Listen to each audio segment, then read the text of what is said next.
All right, take it away, Lisa. All right. Well, hello.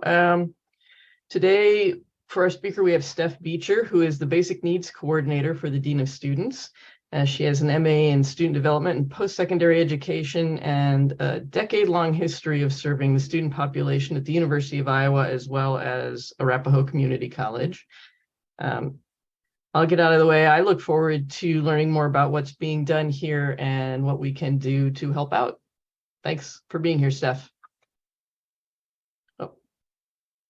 Rookie mistake.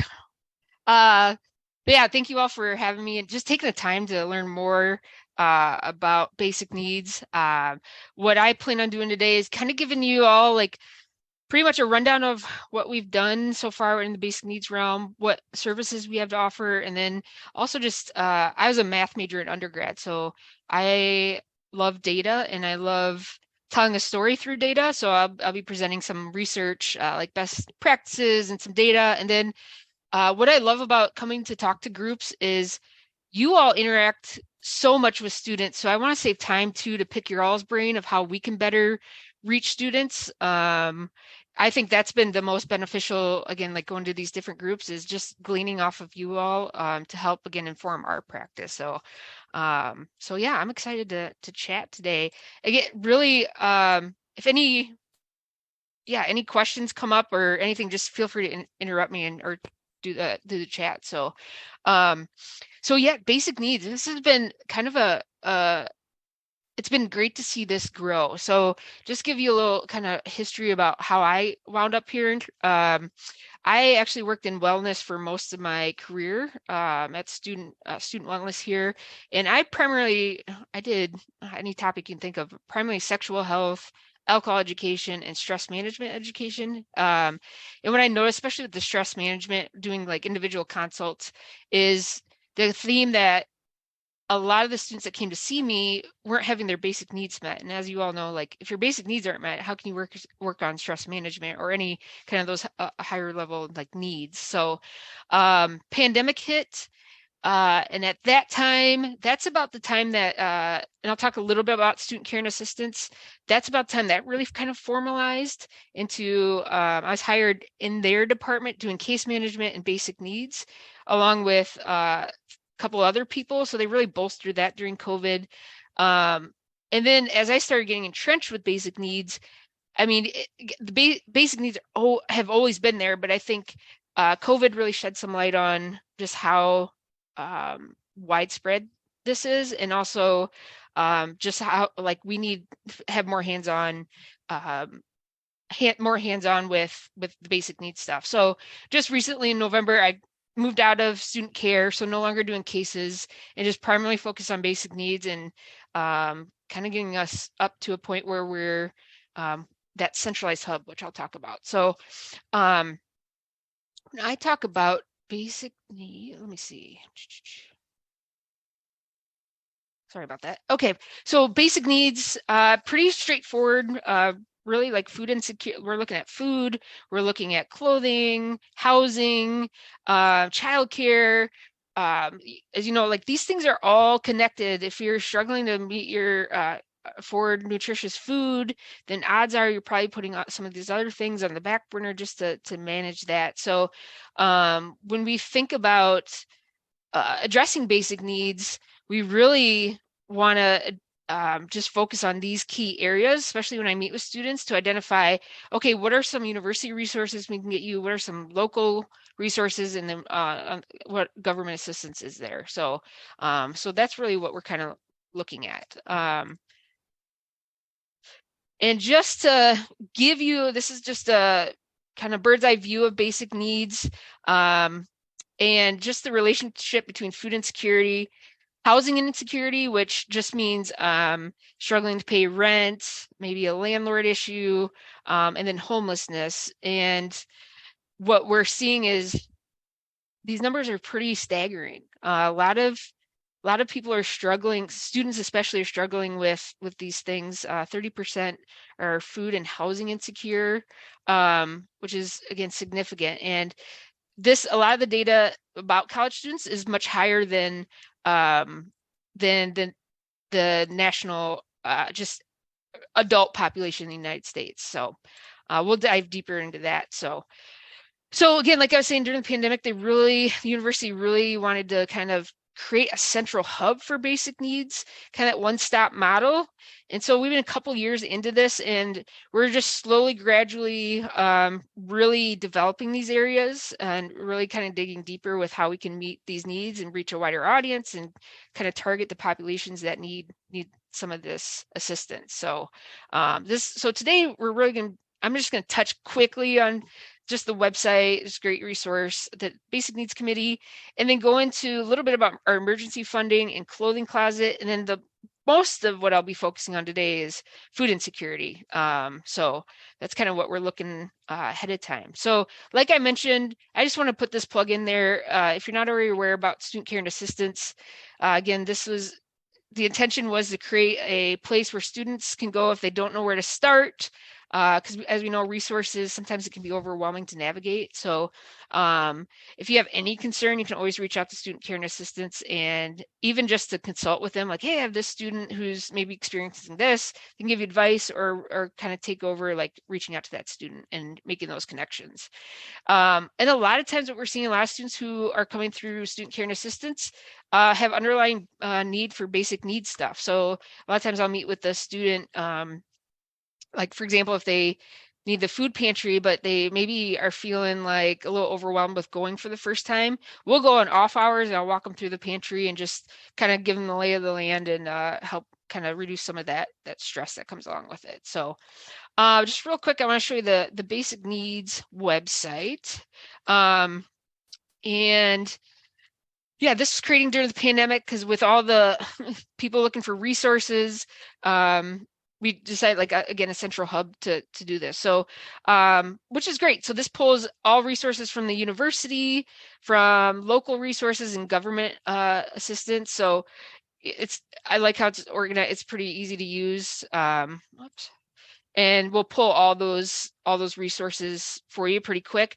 I like it, especially like when I'm helping a student. Again, what we know is like, and you all probably get this too, like sometimes that just even where to start barrier is substantial. So I'll go on really quick and look stuff up and send them a list with links, and it's just easy to pull. So yeah, I just wanted to show you all kind of that piece. Because I think it's a really valuable resource. So, all right. So yeah, so that's Basic Needs website. Again, just want to briefly touch on that. Basic Needs Committee, this started in 2017, kind of like a precursor to, again, getting the resources all kind of in that one-stop shop model. So still going on.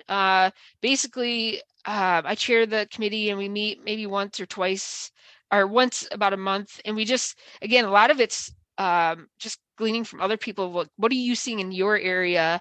And then kind of just talking about it. I think the more we can get people on the same page to help connect students to basic needs resources, it's something that really touches all of our work. So if you're at all interested in joining, you can just shoot me an email. But yeah, it's been really kind of the catalyst to a lot of this stuff. So okay, now I just want to touch on some of the resources that we try to make these super accessible. We try to remove any barriers to applying.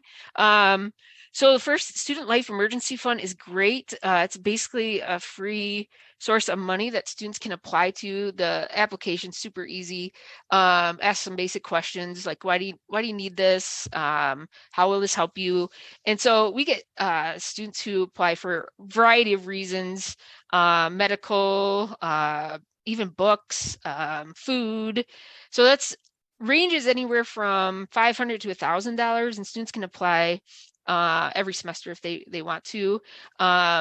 You can see on the right side here, we had, this is last year, about 400 requests, about 80% approved. And the reason they didn't get approved really doesn't come down to like their reasoning. It comes down to maybe there's no room in their financial aid package. So we work immediately with financial aid to see how this money would affect their financial aid package. So a lot of it's not coming out of like assessing like, oh, do you really need, like, we don't do that of trying to screen people that way, but we try to give them money if they need the money. So so it's been a really helpful resource. It's pretty quick turnaround. So again, if you're working with a student and you're just noticing there's maybe a lot of need that they have at different areas, this money then gives them the discrepancy to use it however they see fit. It goes right to their bank account.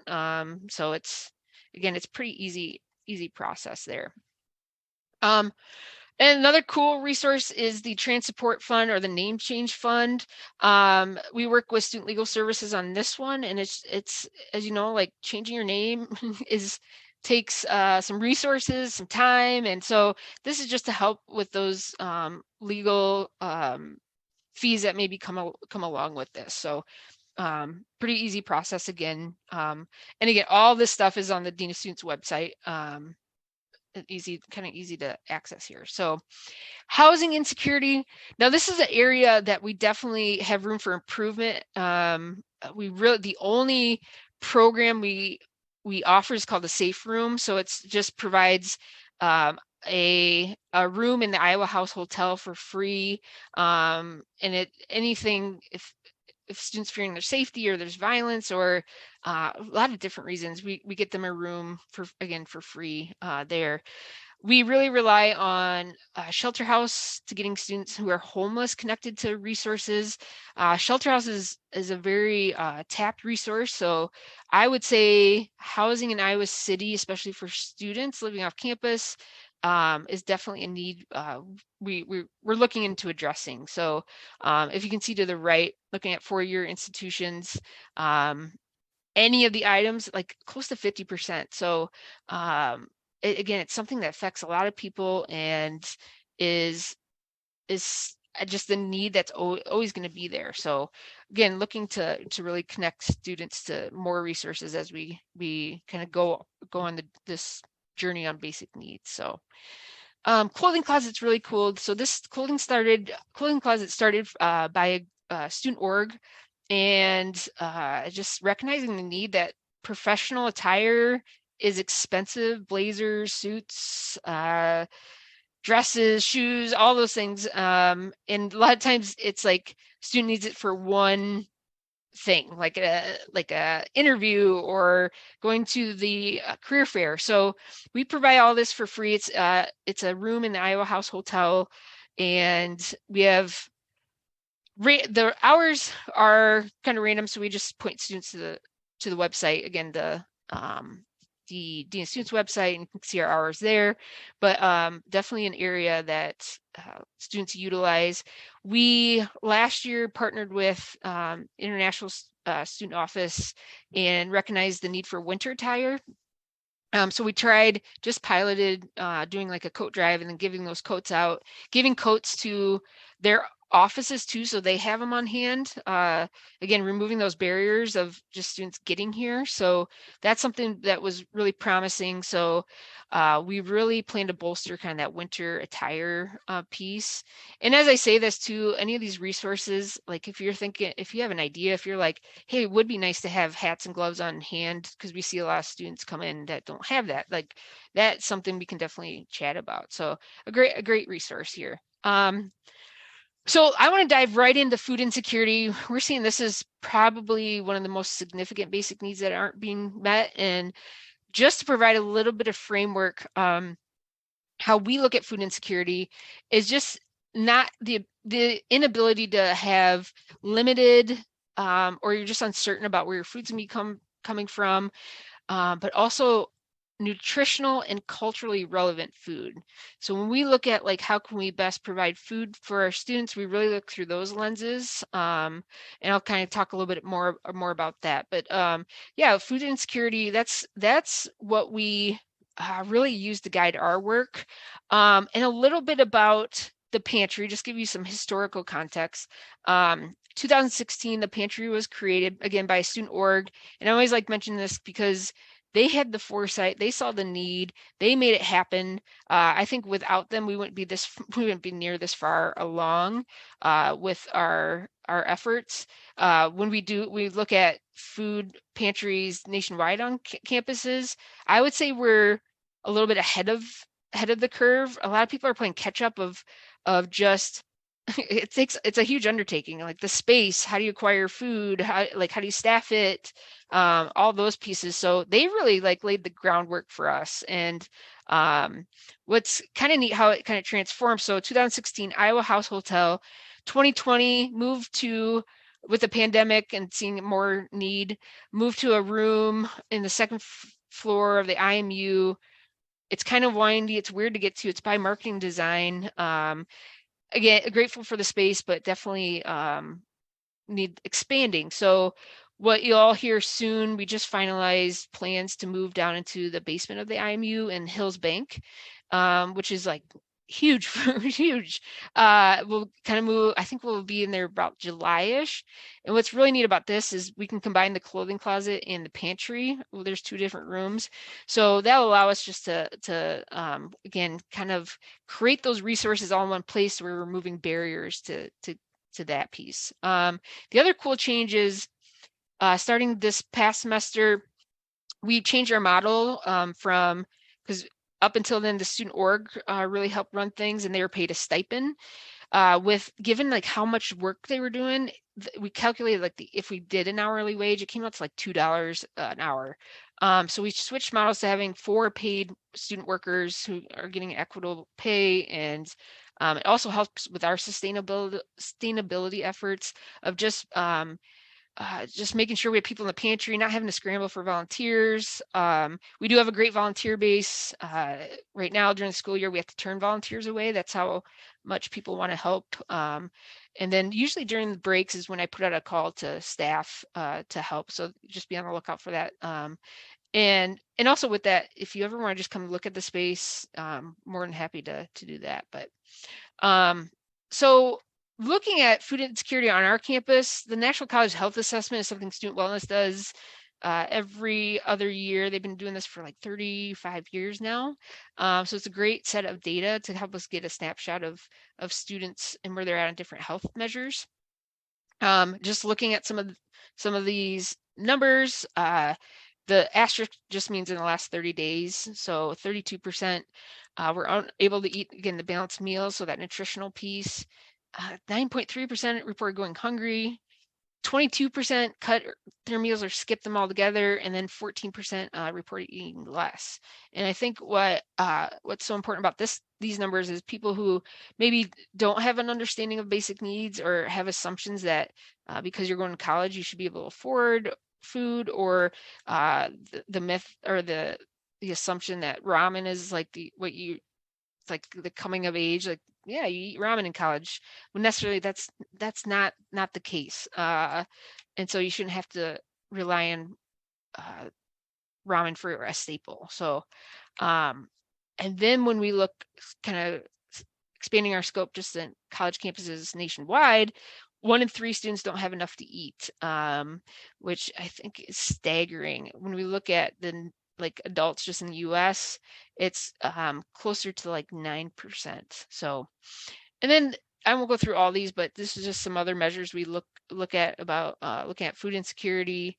And again, it just comes down to not having enough money and having to cut corners to afford meals. And so one thing we'll talk about at the end is if you identify a student who you think is struggling with their basic needs, a lot of times these measures on the right side here can help reframe that, because a lot of students maybe think as being food insecure is just not being able to eat at all, or having to be completely broke to be able to eat.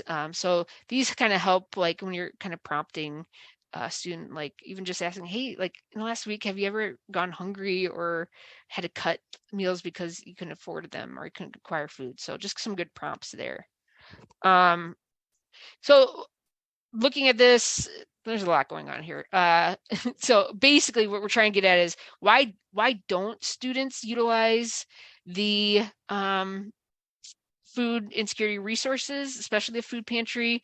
A huge piece is stigma, just the stigma around the shame around not being able to acquire food. And again, the idea that you're lazy, you feel lesser, like kind of all feed into that. So some things that we are really trying to get out there is just more information destigmatizing food insecurity. A huge piece that comes up for us when we talk to students, especially when I talk to them one-on-one, is they don't feel like they deserve the services. They think other people need it more, or they're taking food away from someone else. And so just again combating that with like, no, this is here for you. And especially when people use the food pantry, we don't ask any questions to see if they qualify or not. Basically, when they come in, they just swipe their ID just so we can get some demographic information, not identifying information, but just to give us a sense of who's coming to our pantry and who we're serving. So, yeah, and then I also want to point out just the challenges of like transportation, for example, getting to the pantry, time. I don't think I mentioned this, but we serve faculty, staff, and students. So anybody with a university ID, especially with faculty staff, we find that a lot of times they're taking off an extra hour of work just to come and come use our pantry. So moving into this new space, which will be nice, is we have more storage capacity, where we can uh, store more food to put more food out. And so we'll be expanding our hours. Right now we're like at 11 hours a week. I think we're going to try to get up to 30 hours a week. Because the other piece that's happening is our first shift that it takes place at Tuesday night. We have a line all the way down the hall, all the way down the stairs, because people are trying to get the best food. And so I'll talk a little bit about that in just a bit. But kind of before I go really deep into the food pantry, another great resource that's at the finger, like get it ASAP. If you came to a student right now and said, hey, they're struggling to have meals, I can put about we distribute 14 meals at a time to students' IDs. So I can go on right now and put it so they can go use meal swipes in the marketplaces.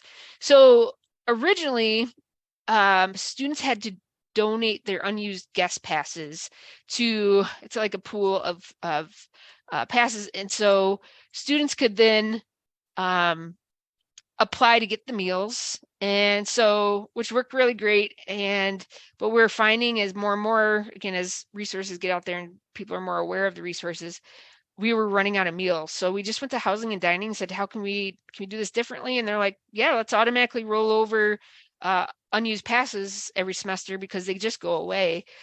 So we went from having like a pool of like 200 meals to about 30,000 meals. And over, it's just awesome. So we don't have to be, we can just give them out. They can apply more than once in a semester. And what that allows us to is just connect them to more sustainable resources. But last year we did about 10,000 meals. Already this year, I think we're up to like 25,000 meals. So we're lucky just to have that resource. So again, really easy to utilize. Okay, so food pantry. Again, like I said, who we serve: undergraduate, faculty, staff, and grad professionals. Just looking at the breakdown, the biggest population we serve is grad and professional staff or professional students. And that's been the demographic that's probably grown the most. It's very exponential in looking at the usage. And we attribute this to a lot of different things. We did focus groups about a year and a half ago with graduate students. And a lot of things feed into this. Equitable pay to having families, living off campus. And so we're seeing that need definitely increase. Faculty staff utilize our pantry the second most, and then undergrad staff or undergrad. I always like to mention this. We're primarily funded through student government fees, so undergraduate fees to fund the pantry. My job really, again, being able to dive deeper into this, is to look for really just looking for sustainable funding from partners. So like, again, faculty staff use it second most. So how can we acquire more sustainable funding from them as well? So that's a piece that we really want to work on. So and the other piece I want to mention, so SNAP benefits, food stamps, about 4.4% of our clients use SNAP benefits, which we think is probably most people qualify for SNAP. And again, I've probably seen in the news that oh gosh, the government, gotta love them, don't love them. Just that cutting those pieces, they're cutting down on how much people can acquire for SNAP. So also COVID expanded the restriction or the requirements for students to acquire SNAP, and those go away at the end of May. So I think we're gonna have to be a little creative in reaching those students, working with financial aid and identifying who qualifies and just directly reaching out to them. As you all know, like accessing government assistance can be daunting, it can be scary, so many barriers in the way of that. So if we can create more touch points where we can directly like help them navigate that, is kind of one of our goals for the future. So this is just a kind of a view of some different demographics of who we're serving. We do see in a month about 7 visits per person. So we know that people use the pantry, use it frequently, which is great. And then you'll notice on my next few slides, I'm going to talk about how many people we serve, and that doesn't take into account like their household size. So a lot of times it's not just one person they're shopping for, it's multiple people. And then looking at our student demographics on that second line, 32% are first generation students, 48% are international students, which I think is just telling, and just again supporting those students and finding ways to go to them to get them food as well. And then looking at just the race breakdown, 77% are non-white students. So again, this kind of gives us a sense too, looking through that cultural lens of providing culturally diverse foods. When we talk to our clients, really just getting understanding of what foods do they like, yeah, because you should be able to enjoy and have foods that you will utilize. So this is always staggering to look at. So if you look at it, the first year we were open, we distributed about 9,700 pounds of food. And then just since there, it's taken off. So last year we served about 100,000 pounds of food. And then this year we're on track to do about 150,000 pounds of food. Again, looking at the need, these are total visits by breakdown by month. Looking back a year ago compared to this current semester or current year, and you'll just notice that it's a drastic difference, substantially drastic. And so even looking at September 22, 375 visits compared to 766 this past September. So as we acquire food, trying to be really creative, not even creative, just how do we get people food? So that's period. How can we get them adequate food?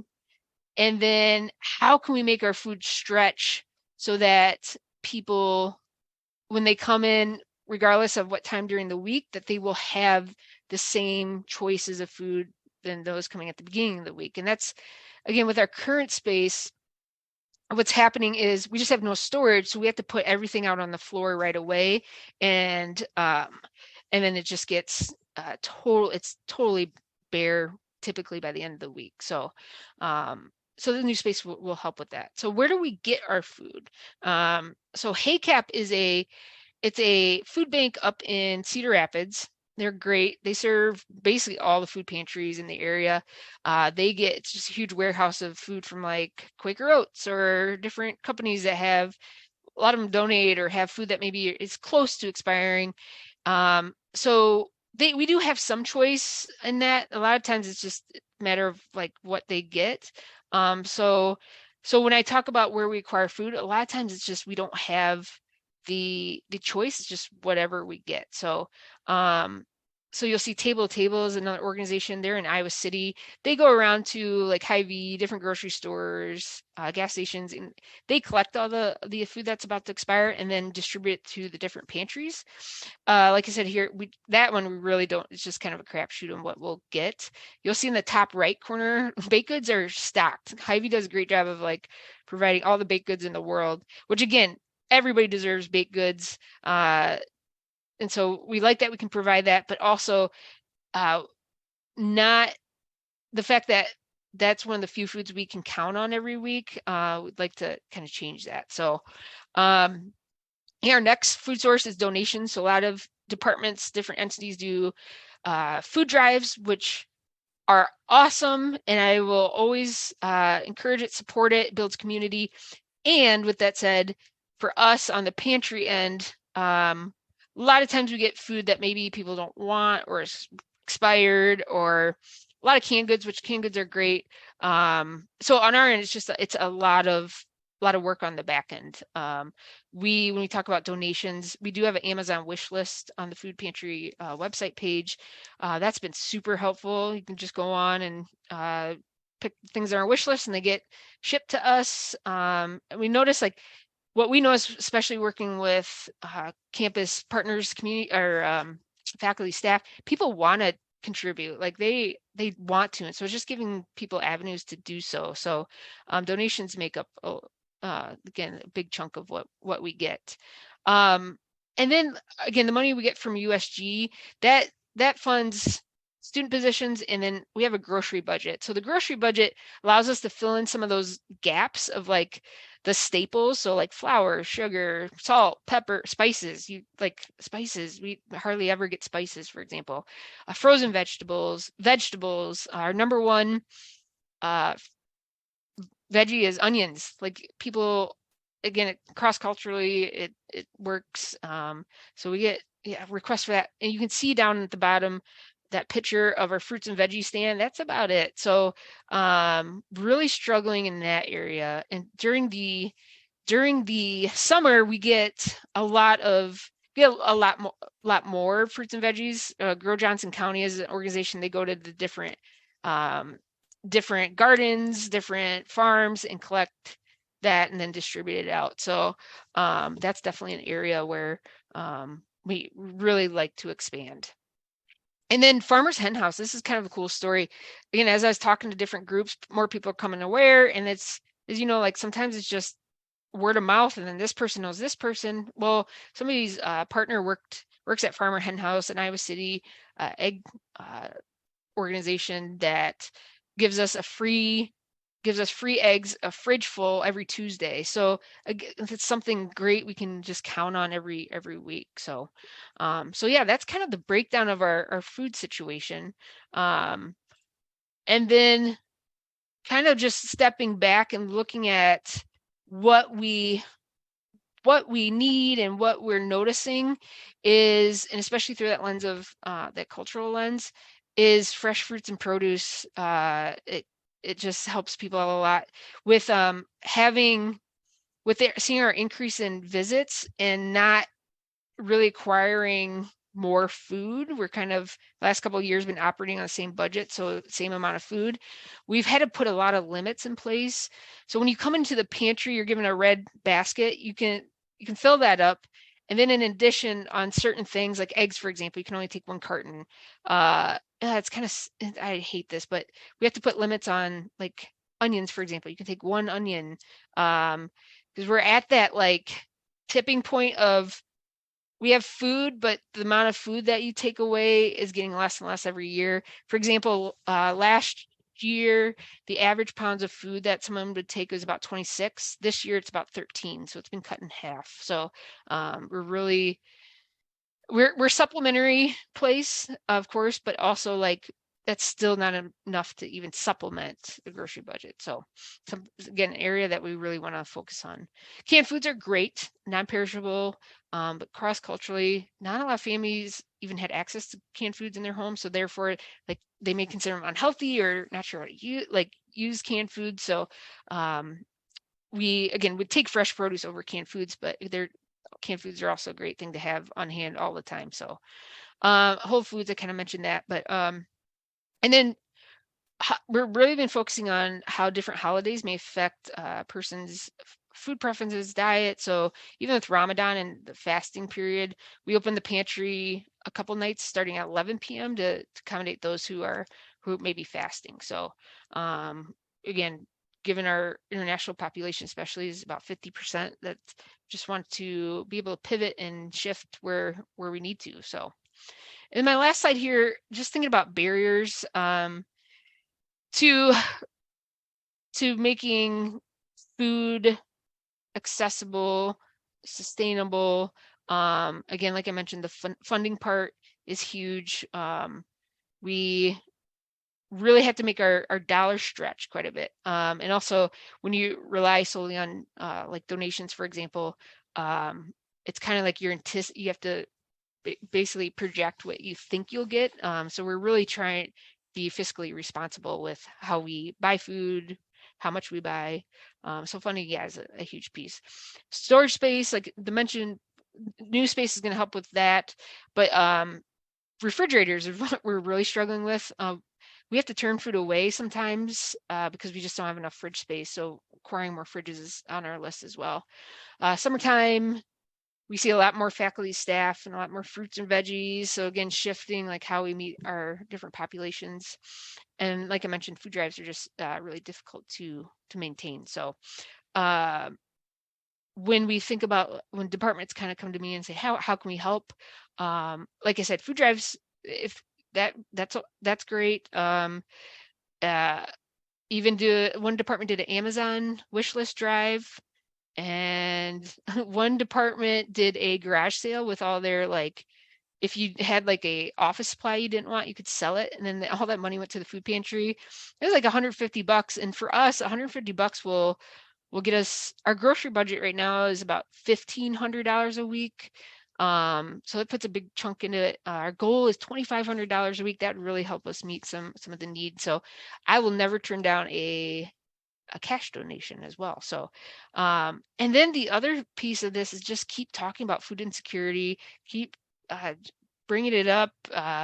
We can talk a little bit about like materials and how you can kind of spread the word, but I think the more we talk about it, will help destigmatize it, will normalize it, get people the resources that they need. So first, before we kind of get into a little bit of discussion, any questions that kind of came up for any of you as I kind of talk through some of these pieces?